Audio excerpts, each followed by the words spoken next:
Good afternoon. This is All India Radio and I'm Tanvi Taneja with the midday news.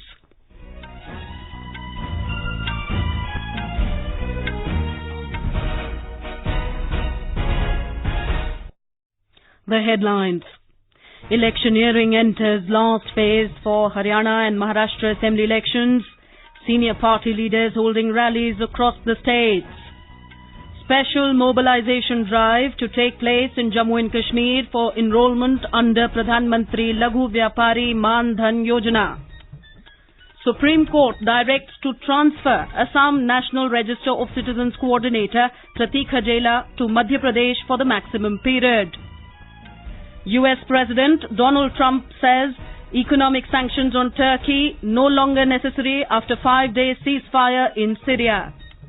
And in sports, final league stage match of the Sultan Johar Cup Junior Hockey Tournament between India and Britain underway in Malaysia.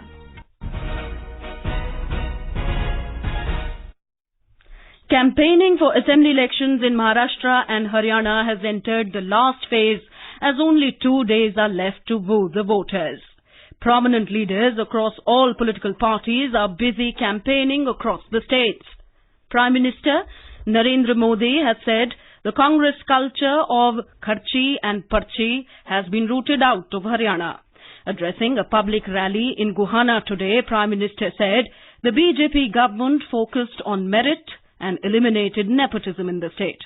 Referring to abrogation of Article 370, he said the Constitution of India was implemented in Jammu and Kashmir on August 5th. He said Congress has the problem with everything we do, whether it is abrogation of Article 370, the surgical strike or the Swachh Bharat mission.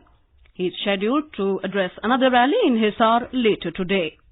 Rajnath Singh addressed rally at Jhajjar, while Chief Minister Manohar Lal, General V.K. Singh, Hema Malini and Manoj Tiwari are also scheduled to campaign for the party. Senior Congress leader Rahul Gandhi will address a public meeting in Mahendragarh today. Other Congress leaders Ashok Gehlot, Bhupendra Hooda, Sachin Pilot and Anand Sharma are also taking part in party campaigning. Leaders of the INLD, the Jan Nayak Janata Party and the BSP are also addressing public meetings at various places. We now go live to our correspondent Jitendra Dwivedi at Karnal for more details. Jitendra, Chief Minister Manohar Lal is contesting from Karnal, so please tell us about the election scenario there. Yeah, Tanvi, total 10 candidates are in play at Karnal's assembly seat, including CM Manohar Lal. But mainly he is getting challenge from Congress candidate Tarlochan Singh. Chief Minister is campaigning from early morning till late night across the state. About 2,40,000 electors are going to cast their vote on this seat. And Mr. Lal won the last election with a huge margin of more than 63,000 votes. Congress candidate Tarlochan Singh is also campaigning tirelessly and raising local issues. Tanvi. Thank you, Jitendra, for that update. Former Haryana MLA Kartar Singh Bhadana today joined the Bharatiya Janata Party. Bhadana was inducted in the BJP in the presence of Party General Secretary Arun Singh in New Delhi. In the last leg of his campaign in Maharashtra, Prime Minister Narendra Modi will hold a rally in Mumbai today. BJP President Amit Shah is holding rallies in Gadchiroli, Chandrapur, Yavatmal and Jalna districts. Chief Minister Devendra Fadnavis, Union Minister Nitin Gadkari and prominent BJP leaders are also addressing rallies in different parts of the state today. Congress leaders Jyotiraditya Scindia, Mallikarjun Kharge and Anand Sharma are also scheduled to hold rallies in the state. We have our correspondent Jaydevi Pujari live with us now from Mumbai for more details on Maharashtra polls. Jaydevi, with just 3 days left for the polling, tell us about some special arrangements made by the Election Commission for the polling day. That's Monday. Yes, Tanvi. Tomorrow is the last day of campaigning. Talking about special arrangements made by Election Commission for the polling day, the 2019 State Assembly election will see 106 polling stations manned by persons with disabilities. The idea is to give a message that even the differently abled are very much part of social mainstream. Out of these polling booths manned by the disabled, higher number of 8 such polling booths will be set up in Latur Assembly constituency, while Udgir Assembly constituency will have 6 such polling booths. And like we saw in Lok Sabha elections this year, has the Election Commission also made special arrangements to ensure women voters' participation this time? More women voters' participation? Yes, Tanvi. With a view to have more positive participation of women in gender equality and voting process, the Election Commission has planned to set up Sakhi polling centers to women for the state assembly elections too. Total 352 Sakhi polling stations will be set up in the state. These polling stations, particularly for women, will be controlled entirely by women, which means even security officials as well as election officials will be all women. Back to you, Tanvi. Thank you, Jaydevi. Meanwhile, in Vidarbha region, many innovative ways are being used to increase voter percentage. Along with rallies, street plays and student competitions, the district administration is reaching to the business community as well to offer some discounts to those who voted. Here's a report from our correspondent. Among the popular networking sites, Facebook and Twitter are increasingly used to update people about rallies and other campaigning events. Major political parties are doing live telecast of election rallies on their Twitter handle and Facebook pages. Maharashtra's Chief Minister Devendra Fadnavis has a 3.8 million followers on Twitter. Congress is using the strategy of putting apt videos of 1 or 2 minutes countering claims of ruling party. IT cells of main political parties are busy in virtual war on these sites. For AIR News, Gauri Marathe, Nagpur. Campaigning for Maharashtra and Haryana assemblies along with by-polls to 51 assembly seats in 17 states will end tomorrow evening. Polling will be on 21st of October and the counting will take place on the 24th of this month. In Maharashtra, with barely 3 days to go for the polls for the 288-member Legislative Assembly, preparations are in full swing to ensure free and fair elections in the state. In an exclusive interview to All India Radio News in Mumbai, the Chief Electoral Officer of the state, Baldev Harpal Singh, outlined the measure to ensure free and fair election arrangements for the upcoming polls. We are trying to make a fair playing field for all the candidates and all the political parties. So any kind of illegal gratification or illegal use of money, unauthorized influence on the voters is dealt with very strictly. So far we have almost seized more than 83 crores of cash or in gold or in case of illicit liquor, the total value comes around 83 crores of all these seizures. But the machinery is very strict and very vigilant and they are working round the clock to see that no code of conduct violations happen. Meanwhile, the District Collector of Mumbai has declared public holiday on polling day, that's October 21st. All public and private offices will remain closed so that people are able to cast their votes. In Haryana also, the election department is promptly disposing of complaints of violations of the Model Code of Conduct. Talking to AIR News, Chandigarh, the Chief Electoral Officer of the state, Rajiv Ranjan, said special arrangements have been made for the Divyangs at the polling stations. उनको मतदान केंद्र पर आने के लिए कोई वाहन की सुविधा की आवश्यकता है तो उनको वाहन भी उपलब्ध करवाया जाएगा। उनके लिए अलग से एक क्यू होगी। उसके अतिरिक्त तकरीबन 7,000 पोलिंग स्टेशन लोकेशंस पर वॉलंटियर्स की नियुक्ति की गई है। The Election Commission, EC, has sent a notice to the Mumbai BJP chief, Mangal Prabhat Lodha, for his alleged communally controversial statement against a particular community and also for flouting the Model Code of Conduct. While addressing a campaign rally for Shiv Sena candidate Pandurang Sakpal from Mumbai Devi in central Mumbai on Wednesday, Mangal Lodha associated the minority community with the 1993 Mumbai serial blasts. This is All India Radio giving you the news.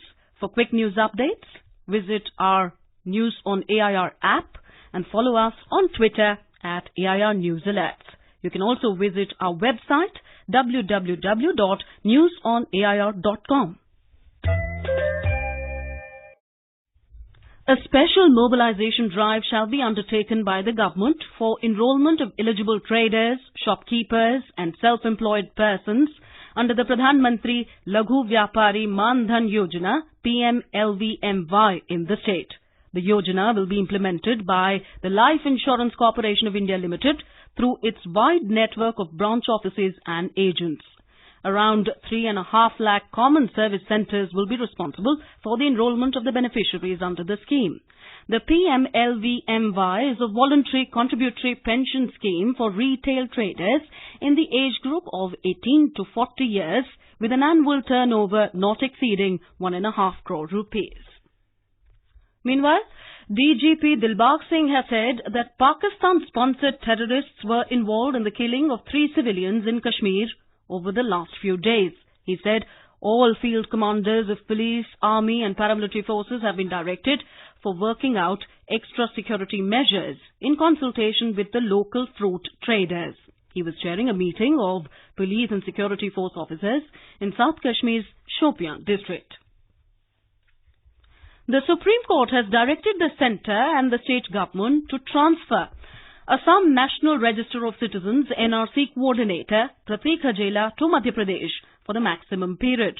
The direction comes apparently on account of threat perceptions to Hajela. A special bench comprising Chief Justice Ranjan Gogoi and Justices S.A. Bobde and R.F. Nariman ordered inter-cadre transfer of Hajela on deputation. Hajela had overseen the mammoth exercise of finalization and publication of Assam NRC, which was released on 31st of August this year. The Supreme Court has refused to entertain a plea filed on behalf of the scam hit PMC bank account holders seeking lifting of restrictions imposed by the Reserve Bank of India on cash withdrawals. The petitioner can approach the High Courts concerned for appropriate relief. Turkey has agreed to a ceasefire in northern Syria to let Kurdish-led forces withdraw. The deal came after US Vice President Mike Pence and Turkey's President Recep Tayyip Erdogan met for talks in Ankara yesterday. Mr. Pence said, as per the deal, all fighting will be paused for 5 days and the US will help facilitate the withdrawal of Kurdish-led troops from what Turkey terms a safe zone on the border. According to Britain-based Syrian Observatory for Human Rights, clashes in Ras al-Ain continued despite news of the agreement. Since Turkey launched its invasion of northeastern Syria on October 9th, dozens of civilians have been killed and 3 lakh have been displaced. On to sports. India is facing Great Britain today in their final round-robin league match of the Sultan Johar Cup Junior Hockey Tournament in Malaysia. In their last match on Wednesday, India thrashed Australia 5-1 to qualify for the final of the tournament. In business news, equity benchmarks today logged gains for 6th session in a row in afternoon trade. The domestic indices climbed more than 0.5%, even as global cues were negative. The BSE Sensex gained 256 points to trade at 39,308 a short while ago. The NSE Nifty was also up 77 points at 11,664. The rupee at the forex market also appreciated by 6 paise to 71 rupees and 11 paise against the US dollar in afternoon deals. 15 films representing 20 countries will compete for the Golden Peacock Award at the 50th International Film Festival of India, IFFI, at Panaji in Goa this year. This will be the Golden Jubilee edition of the festival. The selection of the films has been made from over 700 entries. The Information and Broadcasting Ministry said in a release that Mr. John Bailey, cinematographer and ex-president of the Academy of Motion Pictures, Arts and Sciences, will chair the international jury of the 50th International Film Festival of India. And now, before we end the bulletin, the headlines once again. Electioneering enters last phase for Haryana and Maharashtra Assembly elections. Senior party leaders holding rallies across the states. Special mobilization drive to take place in Jammu and Kashmir for enrolment under the Pradhan Mantri Laghu Vyapari Maan Dhan Yojana. Supreme Court directs to transfer Assam National Register of Citizens coordinator Prateek Hajela to Madhya Pradesh for the maximum period. US President Donald Trump says economic sanctions on Turkey no longer necessary after 5-day ceasefire in Syria. And in sports, final league stage match of Sultan Johar Cup Junior Hockey Tournament between India and Britain underway in Malaysia. And with that, we end the midday news.